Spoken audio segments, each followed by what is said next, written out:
Disclaimer: all opinions and comments mentioned in this podcast are those of the individuals on the podcast and do not represent any cult, religion, race, nationality, or other institutions. Thank you.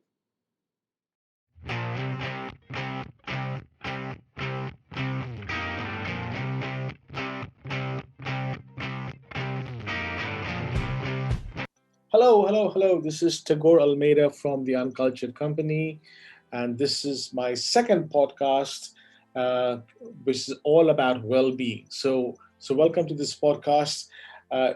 Talking about well-being these days, I don't know where it went wrong. Today we seem to have want everything industrialized and given to us on a platter. We want to get well. We want to achieve something good for ourselves, but we won't go out and walk the extra mile to reach it. Instead, we want it to be glorified, with all the marketing jargon on it and brought to us on our plate. We want it on our terms. And here we are trying to actually get out of the life we are leading, make improvements, and go to another level. But strangely enough, we want that to come to us, to work within our comfort zones, to meet our timelines, to meet our lifestyles, which is quite ironic because here we are trying to get out of a certain lifestyle element that we have in our lives. On the other side, there's people in the world who've taken very basic things like herbal medication, taking yoga, for example, taking the art of breathing, which is the fundamental right of mankind, and they market it, they put it into pills, for example, or they tell you if you want to do the best yoga in the world, you need to be in a really warm room and do these sort of gymnastic routines, which isn't what yoga was all about in the first place. So we need to understand where have we gone wrong. And when we talk about well-being of mankind, we're talking about the spiritual, the emotional, and obviously the physical element of it too. More and more of us are falling ill. More and more of us are dependent on the pharmaceutical industry to keep us alive, to keep us well. When honestly speaking, all of this had a solution right in the beginning. Mother Earth was the answer to all of it. And we don't seem to recognize that until Mother Earth is taken, processed, and put into a bottle with a label on it, which is quite sad, And now, also, before I introduce my guest, I just want to talk about the social media element, the fake news element, which is all coming in. What are we watching these days? What are we being exposed to? What's influencing us? Believe it or not, it's not just the food that we eat, the aspirations that we have, the social media and television and movies that we soak in, the music that we soak in. All of these things have actually, I feel, in many ways, even though it's got a great amount of plus points to it, has kind of influenced us to move into a realm that is not really where we belong. Okay, and then we get into there, and we spend 360 days in that rut, and then for 5 days of the year we look for a self-proclaimed expert to help us find our ways again. So today with me, I'm very, very fortunate to have a very dear friend of mine. I've known him for the past 2 decades. He's been putting up with my mood swings and my demands for the past 20 years daily. I can't remember ever seeing him without his wonderful and beautiful smile. You know, uh, there's a magic in his touch, and there's an even bigger magic in his hugs. Okay, and the crazy thing is that he gave up everything that he was doing in this so-called ordinary world and went and bought a land out of his own funds on the outskirts of Bangalore and has set up this beautiful place where he invites people to come in and to just connect with their inner self, find their inner self, find their powers, heal themselves, in mind, body, and soul. And he's done this all out of his own funding, and it's absolutely amazing. So it gives me immense pleasure to introduce somebody who to the world is called Dr. Pradeep Ullal, but to me, this is my precious and dear friend, Pradeep. Hi, Pradeep. Say hi. Hi, Tagore. It's such an honor to be back to connect with you and hear your beautiful voice and to be part of your uncultured company, which I have known for last 2 decades, and wonderful to connect again. It would be lovely to chat up with you on this well-being show. Thank you, Pradeep. Thank you so much. So, Pradeep, let's start. Let's talk about a few things here. Well, Pradeep, when we talk about well-being, you know, it's become such a marketed word at the moment in the world. Well-being. Forget about what these so-called self-proclaimed gurus think about it and so forth. And what's your take and your view on this concept called well-being? Yeah, see, look at it. The first cell born in a human instrument is born out of bliss. They call it the Anandamide. Okay, so the first cell was born out of bliss. So the cell mutations that happened in our instrument is a process of Anandamide coming together. So that means this body was born out of bliss from a single cell to 150 trillion cells.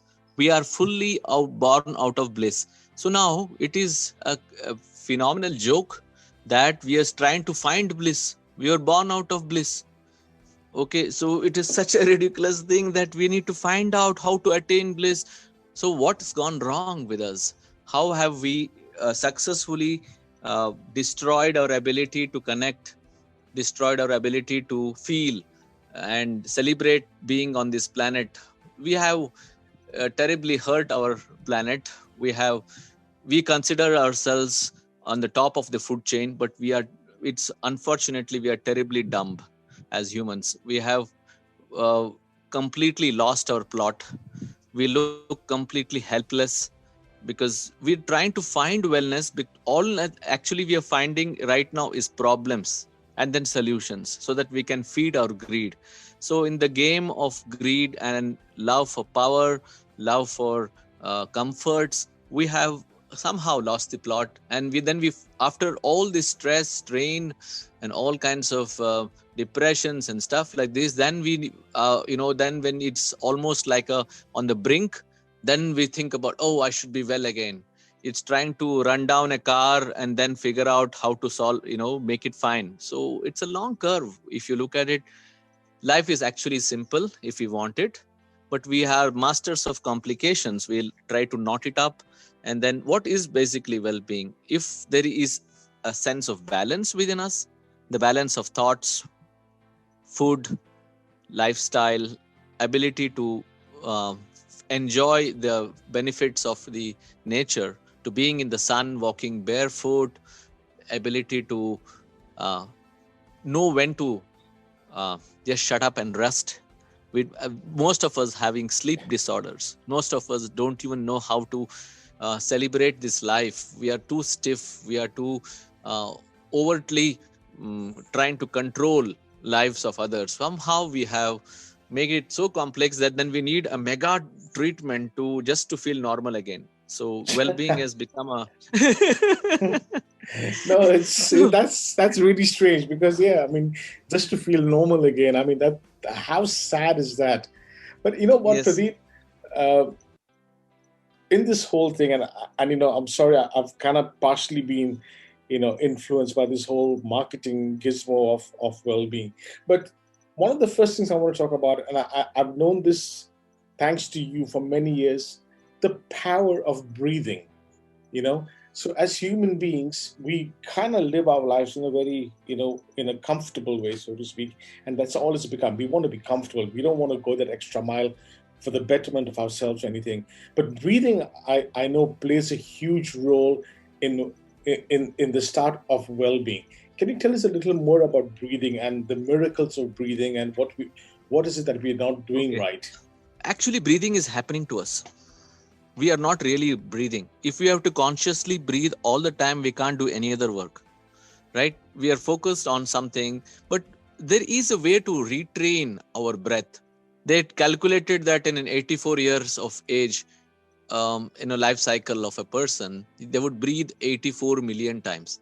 Now, how is that in those 84 million breaths that there was no concept of realization or an awakening to Mm. know where is the source?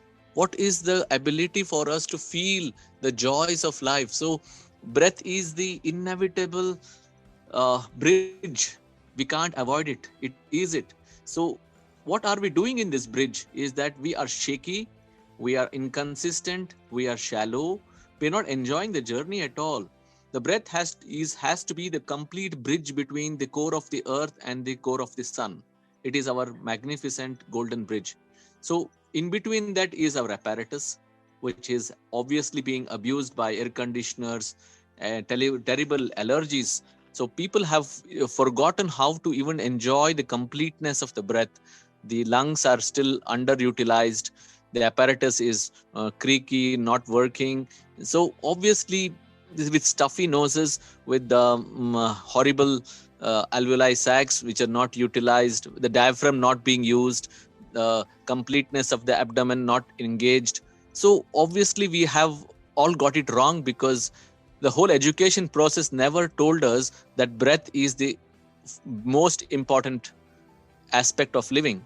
All we thought was that if we just step out in the market with an Armani suit and fantastic car, we have so far arrived in power. But what about the life force?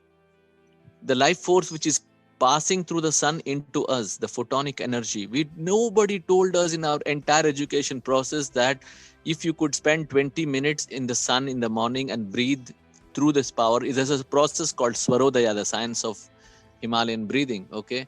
And this is probably the most important aspect of our life, to balance the sun and moon inside us. There's a circadian rhythm. There is an ability for us to get into that biorhythm, which will nourish us, complete us, replenish us. And we are all stuck into this concept that if I eat right, that means we are going to gain a lot of money, and so that we can buy a heavy duty food, which will make us into a very power game. But ability to breathe is just the apparatus being cleansed up, purified, so that you cannot even feel the breath passing through you. It is such a subtle, so intricate and noiseless, deep and complete. So the more complete you breathe, the lesser the thoughts you have, more the ideation process, more the ability to grasp the intuitive intelligence. So breath is that bridge to take us to that intuitive intelligence. Why do we need so many random wayward thoughts? If we could get one idea a day to solve the day with complete harmony. This in a very quick nutshell on breathing, right? What is it that we are doing wrong when it comes to breathing, and what is it that we can do to improve that? First and foremost, I think the apparatus, the network itself needs to be cleansed. Most people have a lot of phlegm, a huge amount of stockpile of toxins which are there in the lungs, in the respiratory channel, in the nose, everywhere. So if you tell them to straight away go into deep breathing, it's like kickstarting a dead car. Okay, it's going to be difficult. Okay, so there has to be a process of purification, which is done through a process called as Kriya Yoga. Okay, which is a process of detoxifying. There is and decalcifying. So all what happens is, if you straight away try to upgrade this channel without a proper a process, we would find it difficult to actually access the full potential. So first I would suggest to do Himalayan Kriya Yoga, which is a process of detoxifying this instrument, and then slowly entering into this path called Swarodaya. See, what is the tonality? If we have a stuffy nose, we get a nasal tone, right? Mm-hmm. So obviously that means even the voice that we are carrying, the tonality, which is very crucial to our state of being, our identity, everything is based on the purity of the entire olfactory bulbs that are kick firing in the brain, the ability to sense and feel the sweetness of the coming into the central channel. That means, what is stereophonic breath? That means your left and right channel should kick alive and make you balanced. So that is real breathing. Till then, it is very, it's an Arcadian rhythm. Most people have dormant and dominant nose. So that means I will breathe through my left for a certain part of the day, and then again with the right channel. So this is average people, ordinary strugglers are dealing with the left and right struggle. So as you go deeper and deeper into the yogic breathing, you will enter into the central channel. Left and right become equalized. You are a balanced being. Then you don't have to have mood swings. You don't have to have emotional turmoil. You are entering into the bliss channel. And that to me is real Wow. breathing. Wow, wow, wow. So, I mean, honestly, Pradeep, look, I mean, I've known you for 2 decades, and you saying this, comes with such credibility. So thanks for that. Which, Pradeep, now actually moves me to another thing. From breathing, I like to go into this whole thing called yoga. Okay. Now, Yeah. fortunately, coming from India, you get an exposure to yoga, all right? In its most simplistic form, right? Where it doesn't need anything; it just needs the individual to basically manage it, activate it, and get and get peace, and get the comfort within. But in today's day and age, yoga has been completely, and excuse my language, bastardized by a lot of people, where they've taken the form of yoga, they've turned it around to sort of commercialize it and bring it to people and saying, "Oh, don't worry, you don't have to do anything. We'll come to you and we'll give it to you on your terms," which is rubbish. I mean, you can't say that I'm going to go for a run without actually getting up on your feet and taking the first step. But let's talk about yoga in its most simplistic form, and the power of yoga. If you can just tell us a little bit about that, and then we'll go to the commercialization of it. So, yeah, yoga. Basically, as all people by now, with the power of internet, you will find every information coming from everywhere. So people have already known that it is possible to attain a certain level of say wellness. So for most people, the yoga happens as a last resort, that okay, when medicine has failed, when doctors have not been giving any good results for them, they choose a certain format of yoga to whichever as per their body type, to get into a certain kind of relief measure. But real yoga is the ability to access the inner union. We have a sense of fragmentation, a sense of separation within, which is the real disease. And that disease reflects in every other aspects of our life. The sense of separation could lead to depression, anger, fear, hunger, desire, all kinds of stuff that can make us feel desperate, but we are feeling all the time something missing. So what is the missing piece? We are complete in our origin, when the design was complete, and we have no means to accept it, because we are always torn between different ideology, philosophy, education, systematic, educationalized, institutionalized methods of thinking. So we have somewhere lost the plot, and we need a mechanism to bring us back into an integrative mechanism. We have 7 bodies and the doctors say only one body. How do you accept a 400-year-old technology versus millions of years old of awareness? So what is happening is, where doctors look at this body as an isolation, physical body, in trying to find a remedy from it. But the real state is that we have 7 bodies, and the yoga is the bridge between all of it, the ability to connect all this emotional body, mental body, spiritual body, celestial body. Yeah. So the physical body is a final delivery point. That is not the origin of our problems. This is not it is. So the way you think, the way you feel, the way you connect, everything Wow. matters. What you Okay. Yeah. consume, what you Absolutely. eat, everything. The people think that food only means what you consume. There are so many other aspects, and yoga retrains you to qualitatively change the way we align, the calibrate to the blueprint. Yoga is the science of calibration to the original blueprint. We are a sacred geometric instrument, which is pneumatic, which is uh, hydraulic, which is electric, which is magnetic, which has tremendous it's cryptographic. The DNA is cryptographic. Then the aspect of this inner instrument, that we are crystalline, we have got a crystalline structure, but all this is completely forgotten. People are making shapes and forms. They're saying if you do a headstand, there are courses, specific courses, headstand course, handstand course. what are we trying to attain? You think that I have met people, if you were just give a simple analogy, if yoga was gymnastics, all the Romanian gymnasts would have been yogis by now, because they can yes. And if spirituality is about spinning around Mount Kailash, all the Sherpas would have been enlightened by now. So Absolutely. a certain, and if how to hair, there are saffron hunters. They go full length dive onto the feet of the saffron guys. They think that these guys are going to give me the greatest yogic technique. The greatest secrets are that there are no secrets. It is already embedded inside you. We need to unravel it. We need to extract the essence. It is already inside. Nothing is going to come to you from outside.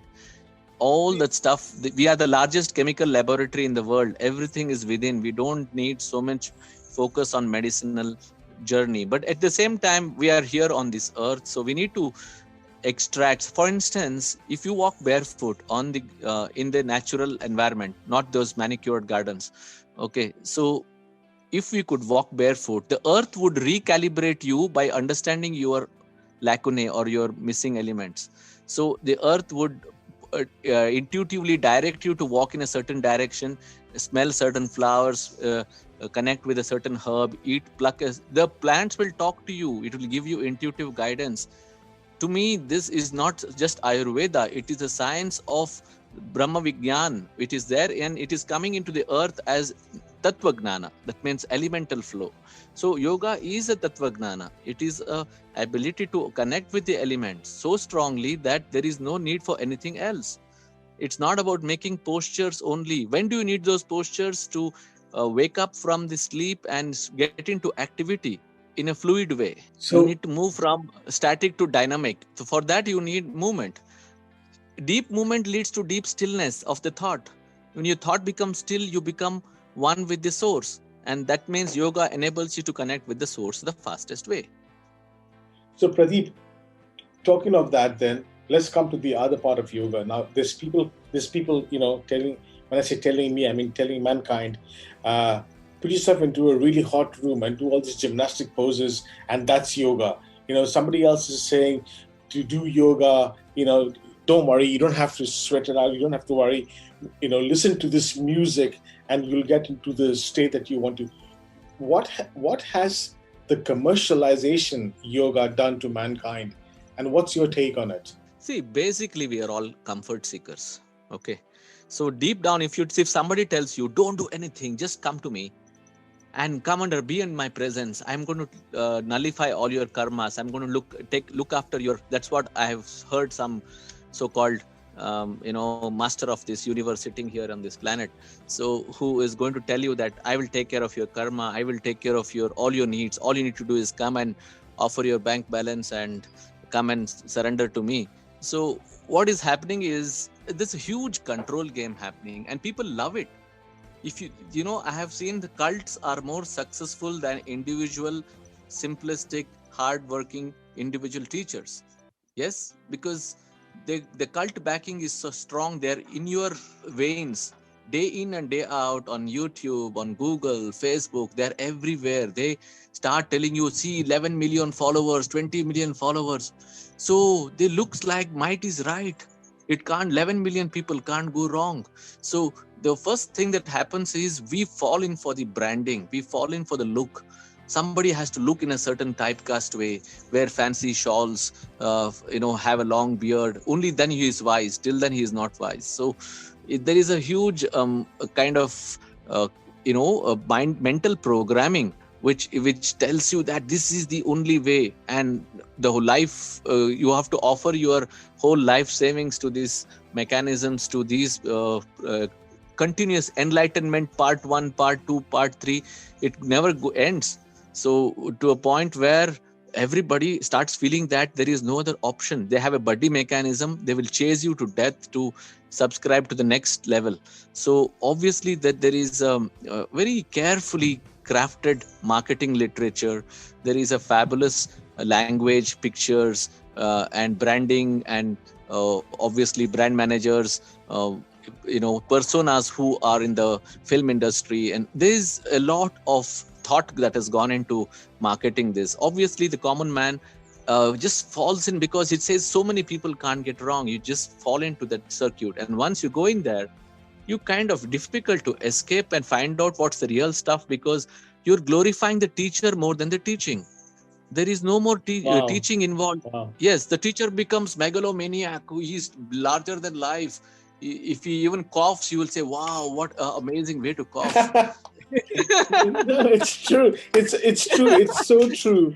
And here's the thing, right? I mean, Yeah.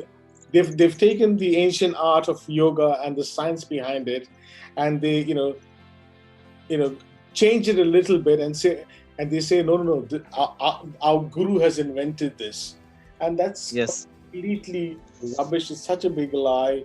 And obviously depending on which part of the world you are in, and depending on your race, and also depending on how much money you have to market it, you market the whole thing in such a way that you're able to sell it to the gullible, which is Yes. Yes. unfortunately all of us. So it's become a really sad trade. But to my audience, I just want to say, don't fall in for these things.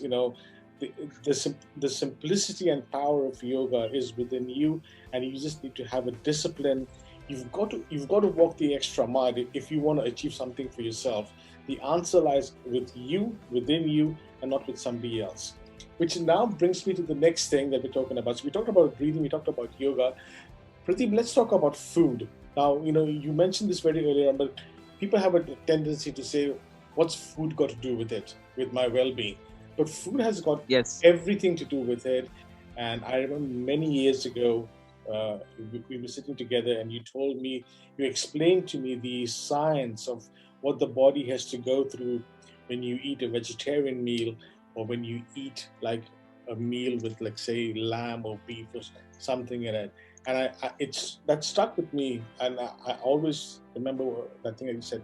So let's talk about food at the moment, and how it Yes. impacts our well-being. Yeah. Yes. Yes. Yes. See, deep. We have to go slightly deeper into this understanding.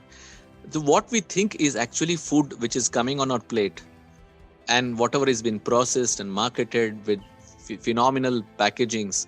So they look like food, but they're not really food, because they've already been raped beyond identity.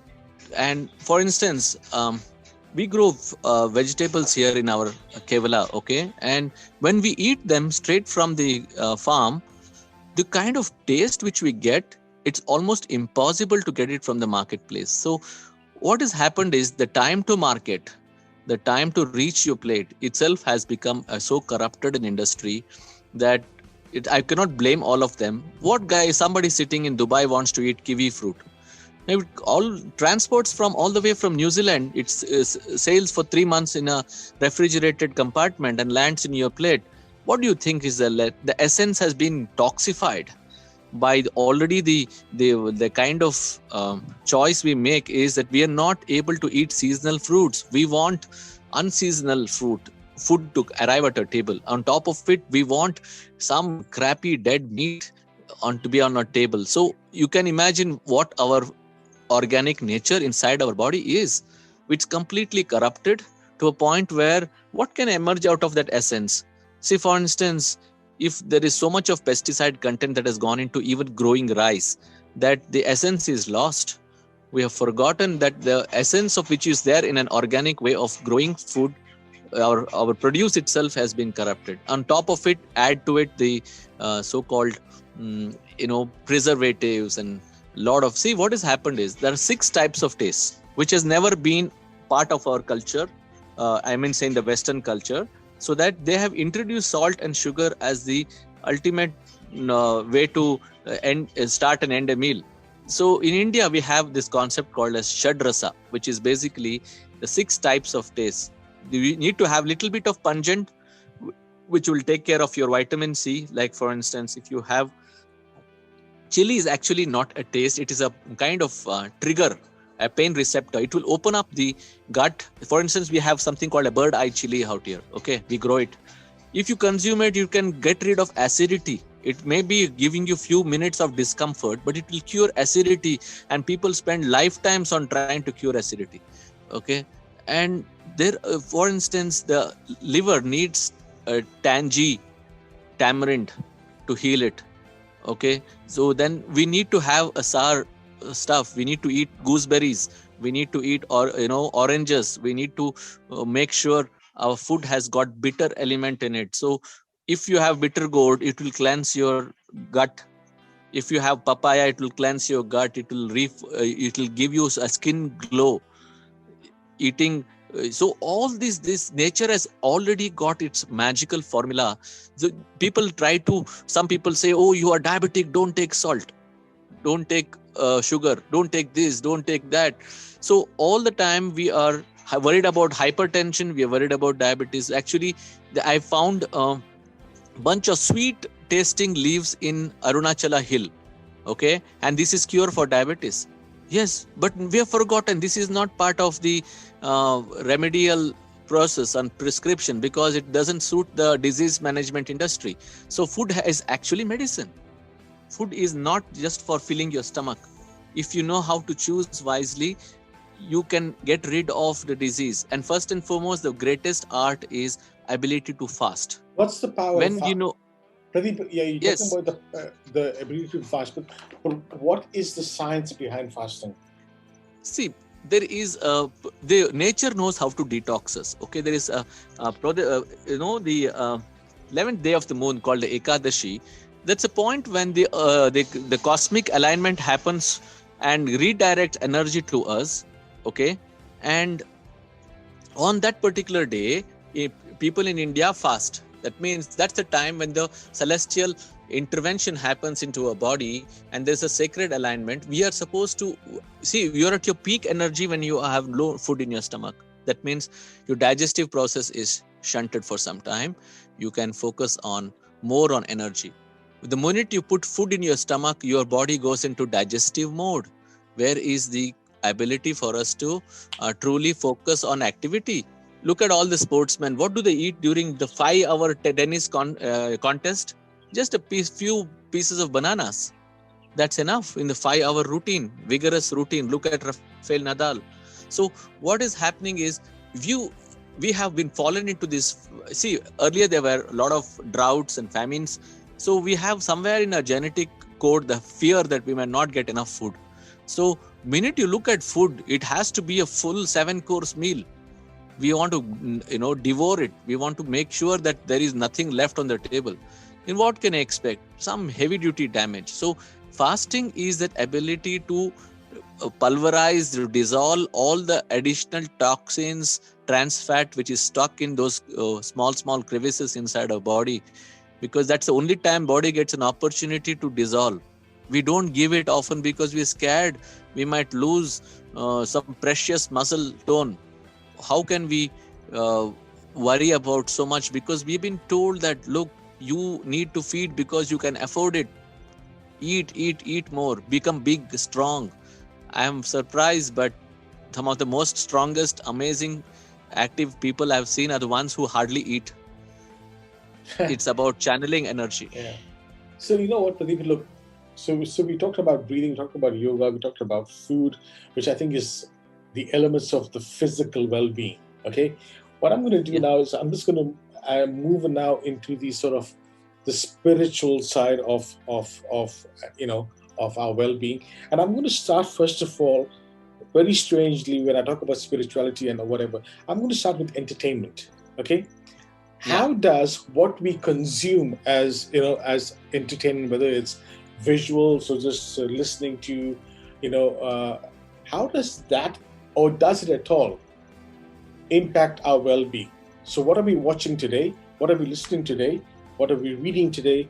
How does all of that impact, if at all, the well-being of an individual? Yes, if you look at it, food is the dopamine rush.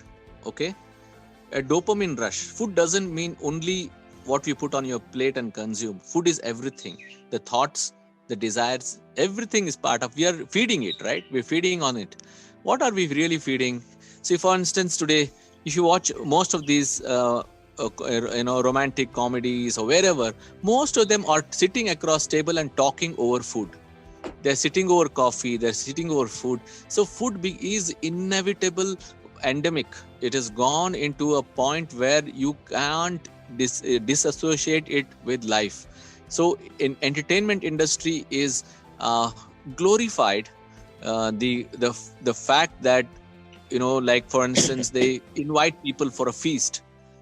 So they're Yeah. shown feasting. See, the concept is that how do you show your power? You show your power by throwing a big party, feasting, unlimited liquor, unlimited food. So what happens to the average being? He thinks that I should need a flashy wedding where I invite hundreds of useless guys to come and just feed and go away, and I feel I get a sense of gratification that look, I had thrown such a phenomenal successful party. So somewhere deep inside we have been the middle class has been shaken up out of its roots, and they've been told that should they look very attractive, how should they look, behave, how should they act. And Google has, and Facebook, all these have completely made us a very typecast model. Wherever you, in the smallest of villages you go, people, you can see the same kind of attire, same t-shirt, jeans, and this all these film heroes on their t-shirts. So it's basically what has happened is, it is called mind policing. Somewhere deep inside, if you look at the whole social fabric, there is mind policing to a point where you need a celebrity to endorse your lifestyle, to give you a sense of feeling that, oh look, I am in style because I am following this person, a cultish kind of thought pattern.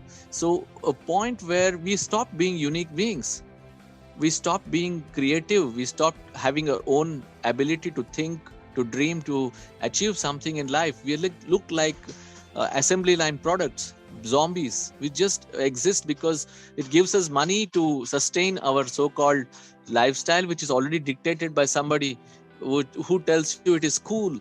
It is very cool to, I have met a doctor from USA sitting with a big Coke bottle for lunch. I asked him, do you know what it's doing to you? Yeah, I don't care. It doesn't harm me. I said, you're putting icy acid over your stomach bile, which is coming there. It's not heating your food. Your Jataragni, the bile which is supposed to digest your food, is going to be neutralized by putting this, pH value 2 Coca-Cola in your stomach. They don't care. It doesn't matter. Now, how do you, because this is a product of a heavy duty marketing for years and years.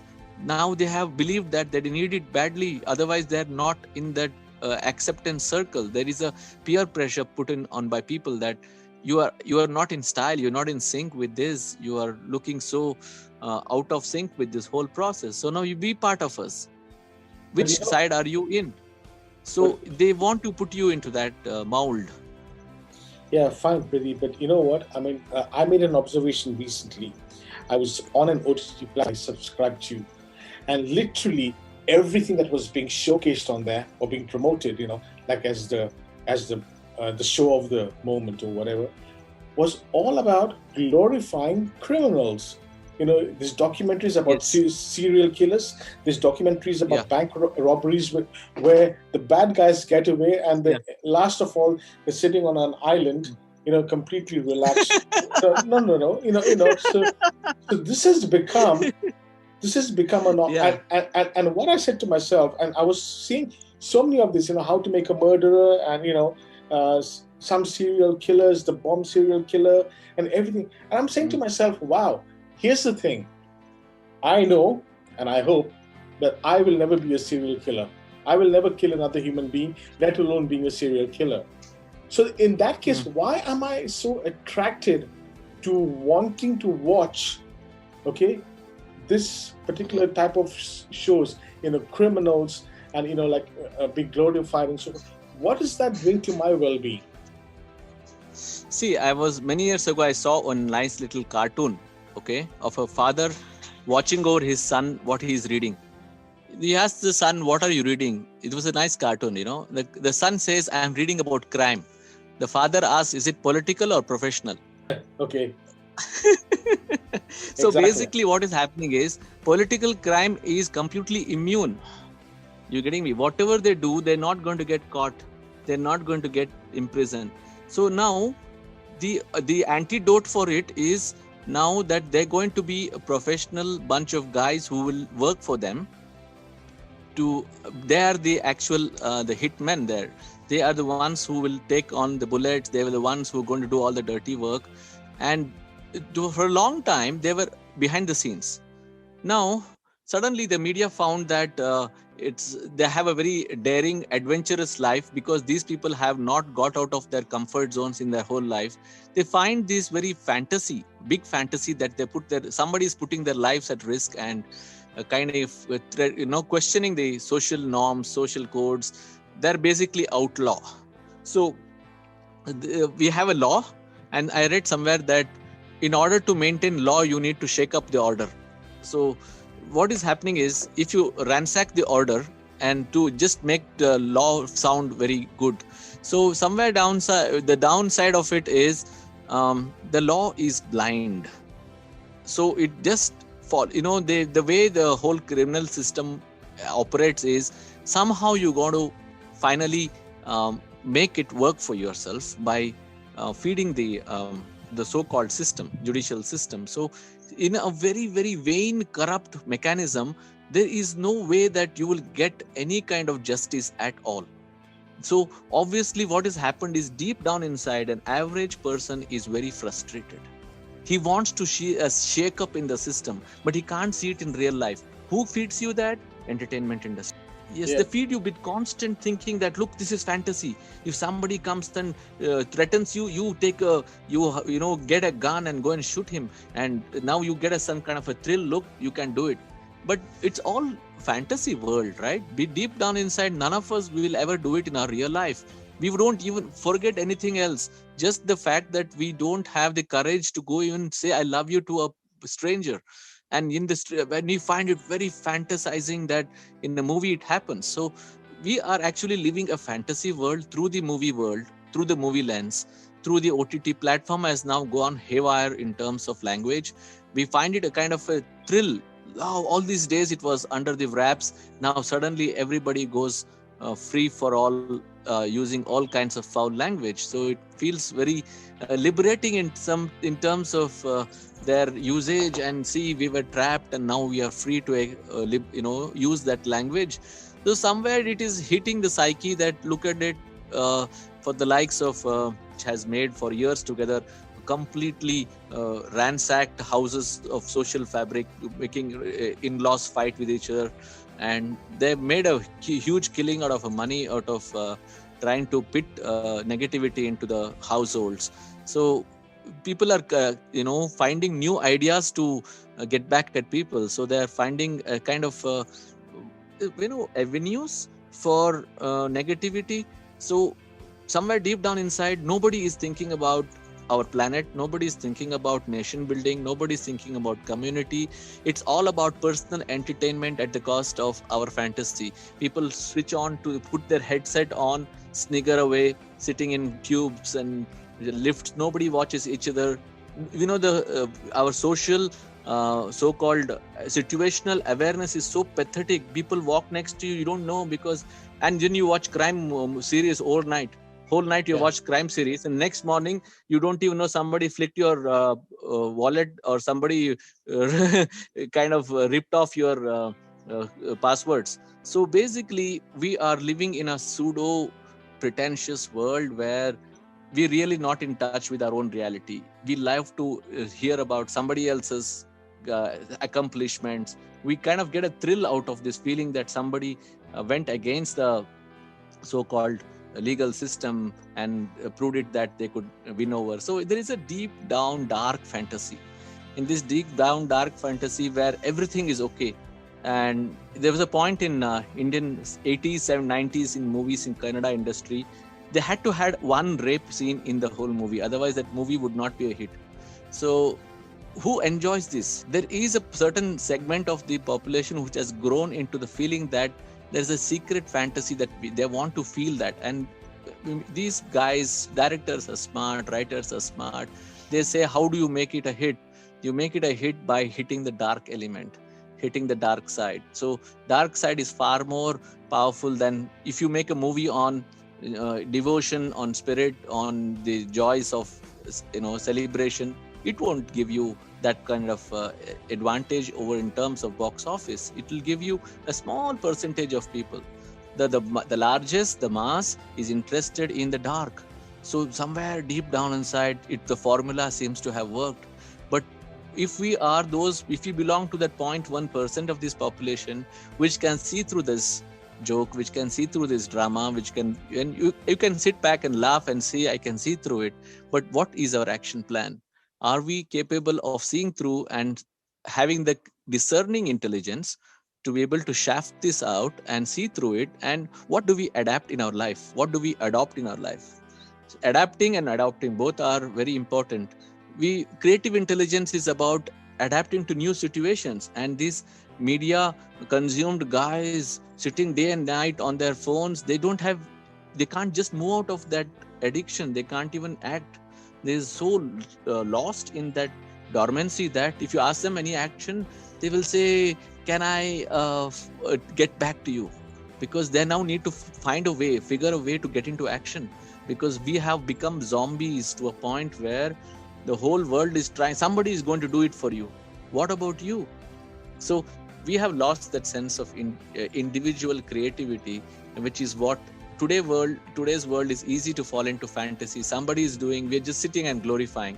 My friend in advertising industry was telling me an average person scrolls 8 miles of video content in a day, audio, video, visual content in a day. But Pradeep, okay, looking at, so just sort of moving on there, we're still talking about now the non-physical elements of well-being, and we just talked about the entertainment stuff, and how we're looking at that. And obviously, I think added to that is like most of the news channels today all over the world, which are they're no longer news channels. They're basically they're sitcoms now. Where they know what story they want to tell you, how they want to tell you that, and they're usually backed by political or corporates, and they feed that, and they just, I think, so when it comes to entertainment, I think what we have to conclude is that we've got to be very careful about what we consume in terms of entertainment, and make sure that we understand. It starts playing on this. Yes. We've got to understand what's the fantasy and what's reality.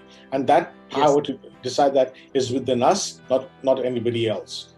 Which then brings me to another point, and I think probably the last point about non-physical well-being is, and I'm being very blunt here, is if you into all of this confusion that mankind is going through physically, entertainment, food, and everything, and now let's throw in one more spanner into the works, and that is the role of religion in our lives today. Okay, how is religion helping us be better, to look after ourselves, both physically, spiritually, and holistically? I mean, maybe we can spend a little time talking about that. Yeah, it's interesting because God does not have religion, but humans have. Oh, wow. So humans have. Wow. Okay, carry on, please. Yes. So religion is pain balm on cancer. All right. Sorry, it took me a second to understand it. Yes. Okay. Yes, it is pain balm on cancer. We know it is not working, but still we are applying it. Yeah. Because it is freely available across the world as the most. There are, So what has happened is we need a tool to fall back on. And do you know what's the first profession in this world? Priesthood. You know what was the second profession? Prostitution. So priesthood brought prostitution. So it's always insidious. It is always insidious that do we need a medium for the force which is having no form, no nirakara, nirupa, nirantara. It is everywhere. It is shapeless, formless, creative intelligence which is teeming through all of us. And do we need a certain mechanism to decode it? Can't we see it everywhere? In the every leaf, every flower, everywhere, God is teeming in brightness, in complete illumined native intelligence. And what is important here is we have forgotten our ability to connect because we are so lost. We have been so misguided to a point where we, out of sheer fear, out of sheer it's like a reminder button that, oh no, today is Monday, I have to now pray to Shiva. Oh, okay. Like when somebody was attending an interview, it was a nice joke. The interviewer asked us, so which god have you prayed to? He said, sir, in India there are about 330 million gods. I decided I'm not going to pray to any one of them because others would get offended. so so what has happened is we have created a huge amount of confusion and about religion, and we have a religious head sitting there and who is like the demigod. Like now he is going to tell you that he is the god incarnate on this planet, and you all need to surrender to this particular bloke who has got a stockpile of diseases himself and he can't cure himself, but he is now going to become your godhead and he's going to control your lives. He's going to make it feel. Now look at it, the COVID exposed the religious institutions so intensely. The priests themselves are not able to attend to the service. Who is the bridge then finally? They were always talking that they are the medium and bridge to the God. What happened to them? Why aren't they getting the messages? Why are they not able to decode? Why are they not able to? The astrologers, the so-called clairvoyants, spiritual heads, all these people who thought that they knew how it functions. So I remember what, Pradeep, I think I shared this with you. I saw a little cartoon which was a little billboard sign outside a shrine, and it said, "We are desperately waiting for the scientists to find a cure for COVID so that we can then go back to healing people." I have watched this comedy, big time comedy in those live faith healing, completely hyped events where it is all pre-programmed how these things are completely synchronized for. Yeah, I agree with you, Pradeep, but here's the thing. Coming back to well-being itself and not the spiritual, I won't call it spiritual because it's the religious side of well-being. I've come out with one thing.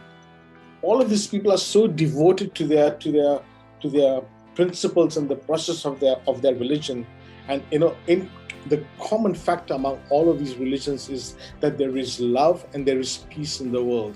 Okay, and yes. Yet these very people who have made themselves self-custodians of these scriptures talk about love and peace, but they never have it in them for each other.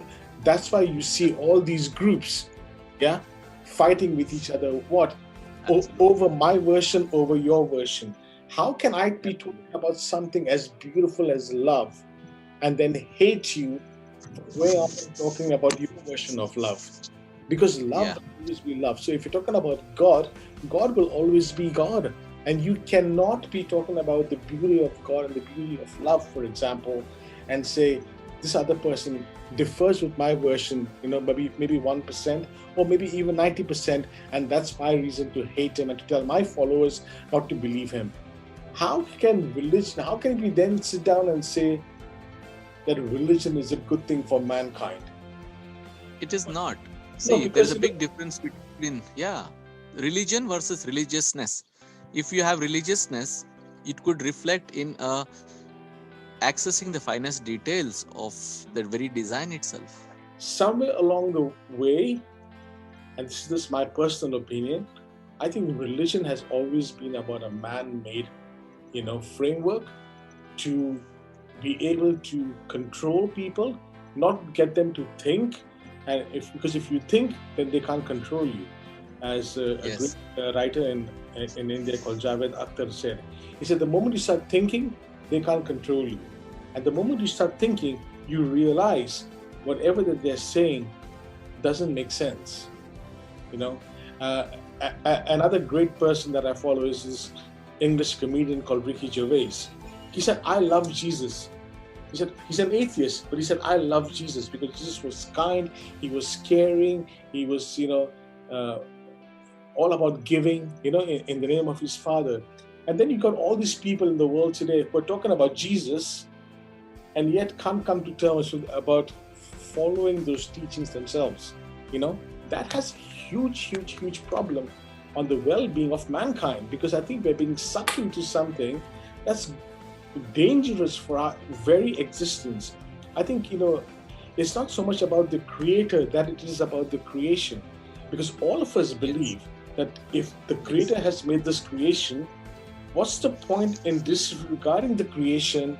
I mean, the creator's creation, having no respect for it and for each other, and just following the creator, because that's not what the creator created the creation for in the first place. The miracles of life, if you want to believe that God has put the miracles of life, like as you said, in trees and in our thoughts and everything, then what we need of the God we're seeking is around us and everything around us. So I personally think that religion has played a major role in, like the corporates, like the food industries, and like the politics in some ways. I think religion is out there with them, having made sure that, and I hold them accountable for the for the destruction of the well-being of mankind. Yes, they're all contributors, big time contributors. See, there is a strong nexus. We can't separate it. So the love for power starts with they're telling you what kind of school you should go to. They're going to tell you what kind of education syllabus. Yes, they're going right from kindergarten. It starts at the KG level. At the after your kindergarten, they're going to put a fancy cap on you. You don't even know what it means, and basically giving you a certificate of graduating from the kindergarten. So right now they're going to market it, brand it to a point where you're going to be told that if you don't go to this kind of universities, you are a failure. So from education, they're going to draw you into loans. They're going to give you, put a big fat loan on your head. They're going to connect you with the insurance industries. They're going to connect you with everything is an insidious mechanism. Food, the pharma, the medical institutions, the banks, the insurance, the education. The religions. Religions, everything is interconnected. If you look at most of the big institutions which are charity funded, you will have all politicians channeling their money to run institutions. So they will convert all their black earned money into institutionalized non-taxable units. So basically it's obviously known, but who controls the game? So they are beyond law. Yeah, the definition was morals is the poor don't know about it, the rich don't care about it, and the middle class live by it. So the typical, the critical mass for the religion, for education, banking, taxing, everything is that middle class.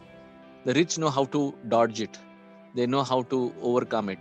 But then the middle class. So this is called the middle class pathos that continue to torment. We want to be upwardly mobile. We want to be kind of appreciated by saying that, look how beautifully he shaped his life, and nobody really cares what is that the real crux of the situation is. The problem is that because it's all considered to be part and parcel of your life, that you are supposed to be stressed, and then like somebody said, after 1 year of COVID stress, now we have a new strain. Yeah. So it's like a joke of life. Everything is those who are wise enough to see through it can see through it and apply their inherent intelligence to stay as much free spirited as possible and see through this joke and laugh at it and still be above these thresholds and celebrate their life. Otherwise, it's going to be just a nice little complaint register ringing every minute, wondering why this society sucks, why this institutionalized, legalized, so-called justice system, everything sucks. But what about us? Can we be free-spirited? Can we truly rise above the so-called pretentious existential troubles and celebrate our life, live and stay a free spirit and get to the essence of living? So that's what I have done to my life, and I feel really, really blissful that it is possible, and this model can work for everybody in their own way. Great. And that actually brings me to the last thing that I want to talk about now. And you said it, I was going to say, I know that there is freedom. I know that there is calm.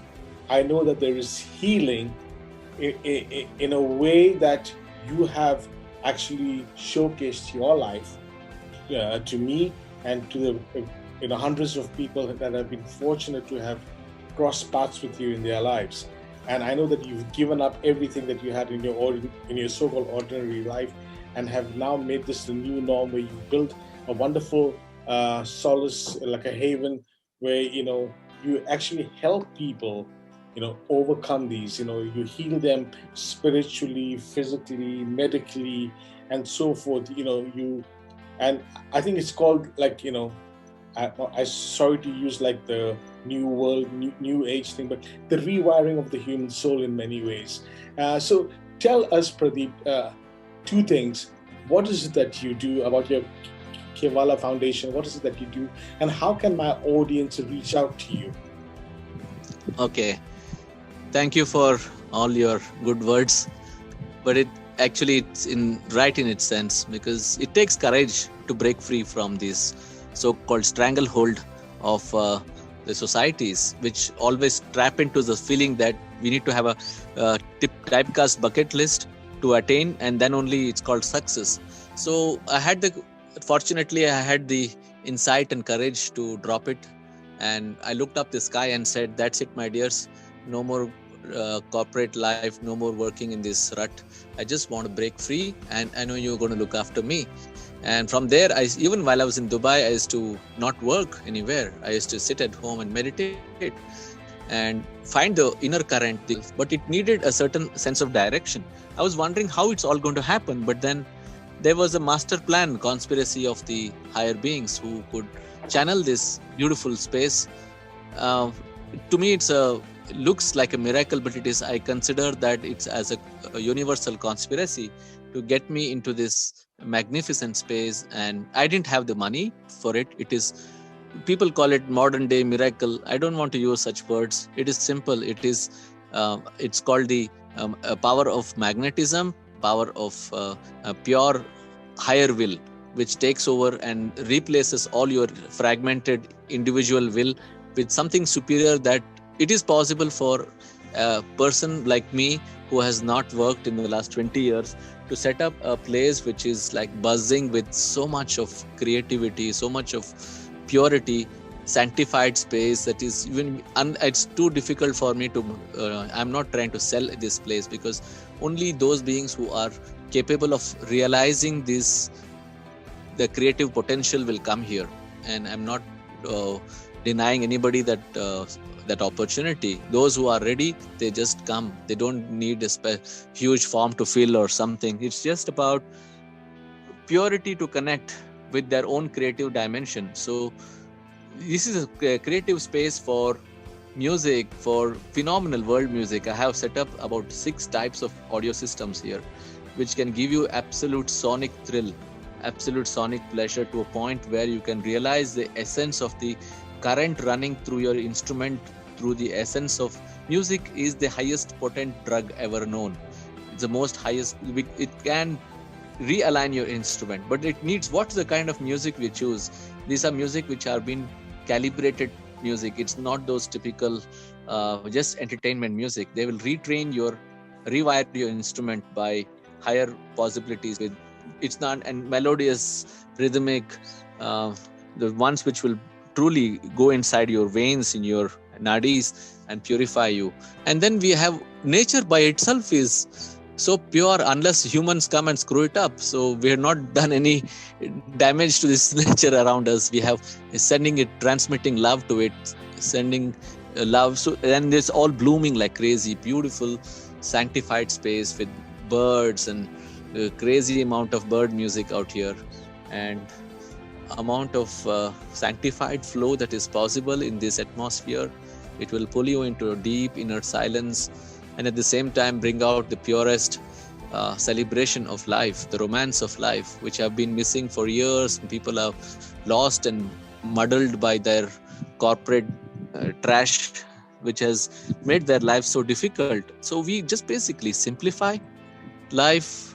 It is possible to attain a disease-free instrument by a process called pure alignment, to detoxify, decalcify, decarbonize, realign, attain that state of flow where the whole body comes into supreme engagement with the design itself, so that you can truly celebrate and be in gratitude that such a possibility really exists. It is not a fantasy or a pseudo hyped state. It is possible. Each one of us can experience that bliss, that not only sonic bliss, but inward intense amount of feeling of that crazy love which you don't know where it has come from, where it is going. It is already inside us.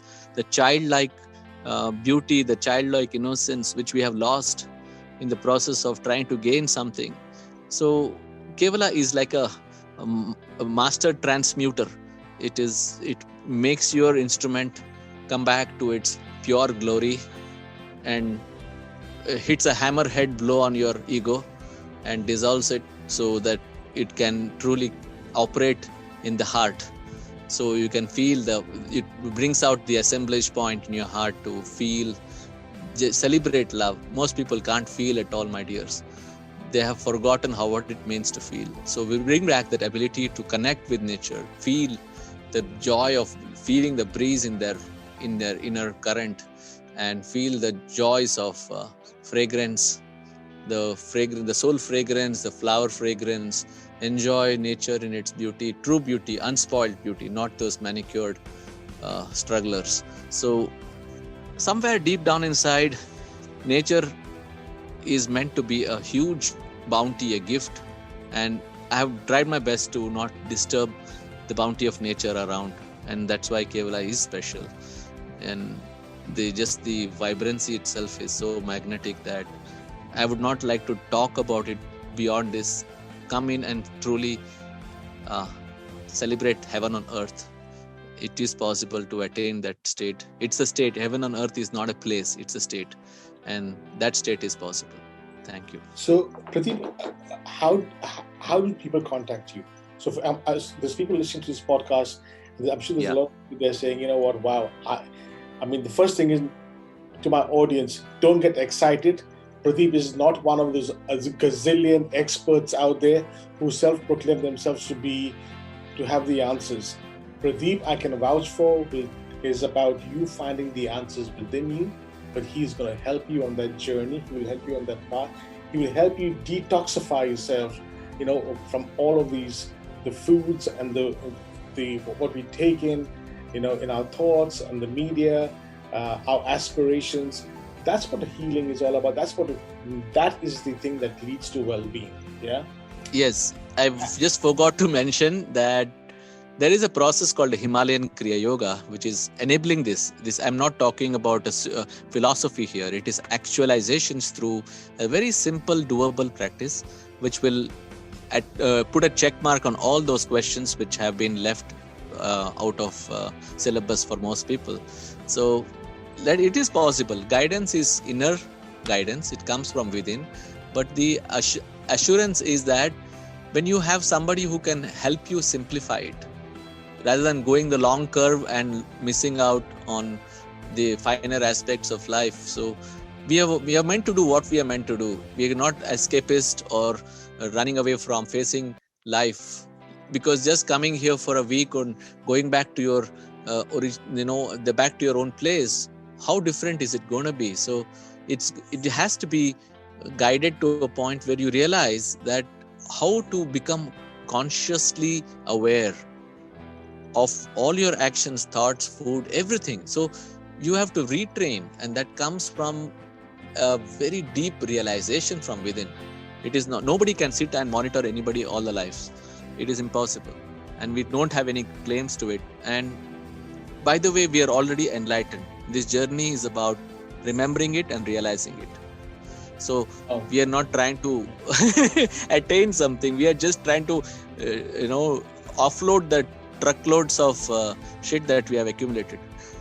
You're the first person that I've heard for decades, because everybody who talks about this says, come and join me, come and join us, come and do this 21-day program, and you will be enlightened. And here you are saying, that we are already enlightened, and we just have to get rid of the baggage that we collect. So, Pradeep, right at the end, how can my audience reach you? Reach me. Okay. First, um, write to me at info at Kevala Foundation. Kevala Kevala Foundation. Okay. .org. Info. Okay. Okay. Yeah. KevalaFoundation.org. And there are simpler, once they contact me, then I will give them the right direction towards when to come, how to arrive, and connect with me. So there is a small little filter process, so that they should not get disappointed by being here. So before they come here, they have to know why they are going to come here at all. So this is a place where there is no drugs, no uh, alcohol, no all those fancy recreational stuff that they look for. This is a pure place of purification. So if the idea is that once for all learn to access the innermost essence and gifts which is already within, so you don't need anything external to be put in to make you feel good. So basically, it's the place where you're gonna go. Very simplistically saying, and this is probably my Goan hippie upbringing, but it seems like it's like a place where you're gonna learn to walk barefoot on Mother Earth, so she can kiss your feet with every step that you take towards finding yourself, towards learning to hear the trees talk to you. I always believed in my upbringing when I was in Goa. I believe the wind sang a song for me. The palm trees used to dance to impress me, and the little stories of no, I know, and the streams would add their vocals because they want me to know that they exist in the world, and they want me to know that I'm part of Mother Nature. And I say this very honestly, without having smoked any of the funky stuff. This is what life used to be once upon a time.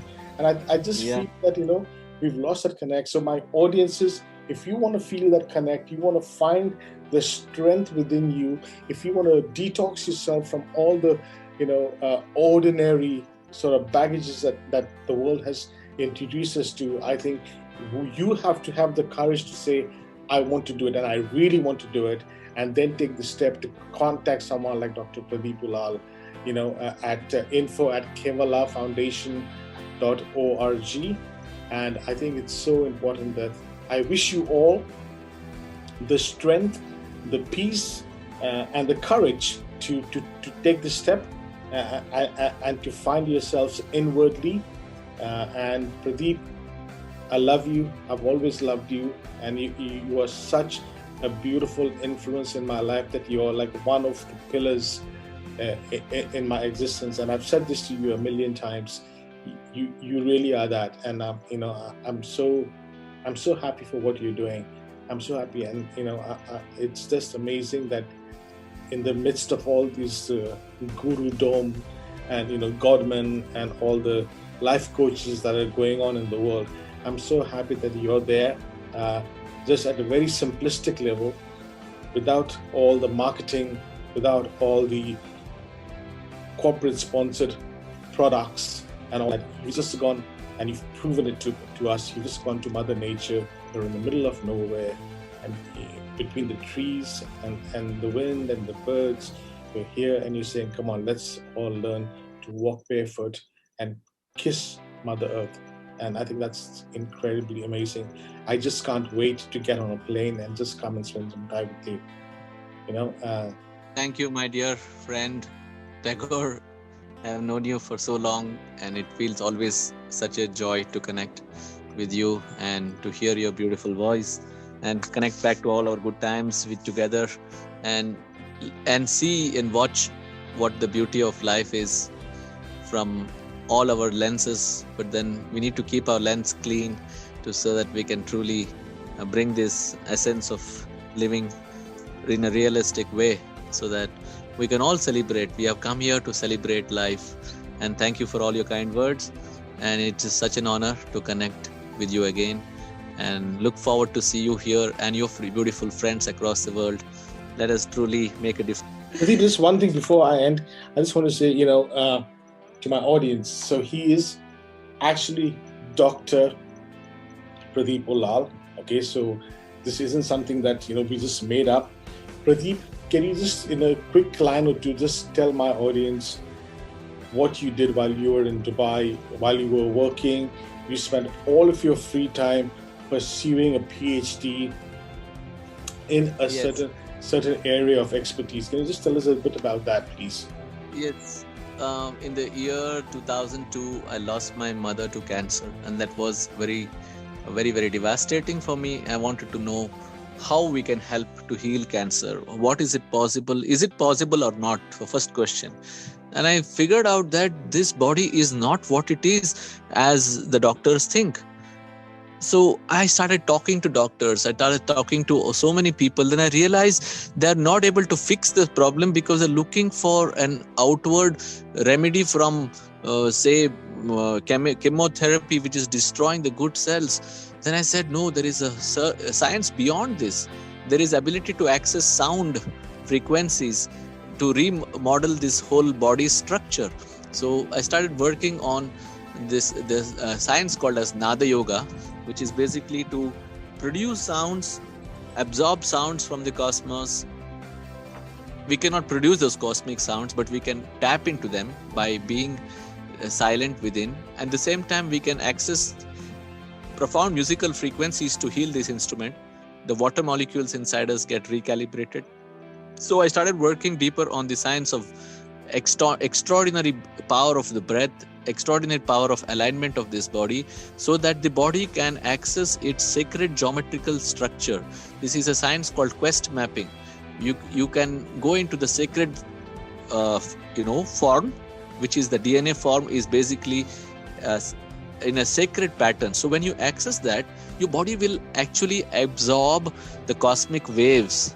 It is a gift which we are unable to tap into in our ordinary existence, because we are just a biological instrument which is feeding on food. What about the food which is coming from the cosmos itself? We are not able to absorb the photonic currents. We are not able to absorb the GCR, galactical cosmic rays. So these are real stuff. I'm not making it up. It is existing in the forest. The people who lived in this forest, they have never heard of any virus attacking them. So how is it possible to attain a disease-free state? Roga mukta avastha in Sanskrit. Okay, a disease-free state. I'm telling you out of my personal experience. I am 52 in this body, and I run like a 16-year-old. That too in high altitude, in 20,000 feet altitude. So it is possible. I'm not here to boast or claim. I believe in pure hard work. I believe in honest application of that magnificent science, which has been shrouded and wrapped and completely not at all utilized. We are still stuck in some kind of a pseudo pretentious labeled so-called application of just existential disease management, which has ruined our capacity to access. So I went beyond disease management. I wrote a thesis on how to attain a disease-free instrument even by just sitting. Sedentary. People say, I am sedentary, I'm working 12 hours, 14 hours a day. How can I get? So I developed techniques of how to move this body with slight movements and along with breathing, and still be able to attain that level of fluidity and dynamism, which is crucial for the body's upkeep. So this is my thesis on what I wrote, and this was accepted, and I live it. Actually, I live it because I am also author. You see, I have to write so much, and how am I going to do all these body movements through the day? I would be stagnant and like anybody else. So that's when I started working intensely. Now, right now, as I'm sitting here and talking to you, I am sitting on a top of a rooftop ledge and doing all kinds of twisting and turning while I'm still talking to you. I'm holding this as that the body cannot be just left to disintegrate. We are meant to make it fully alive. So that's what it is about. Stay alive, consciously move around joyfully. Don't get stuck in those stiff clothes which will make you constipated and make you throttled. I like that, yeah.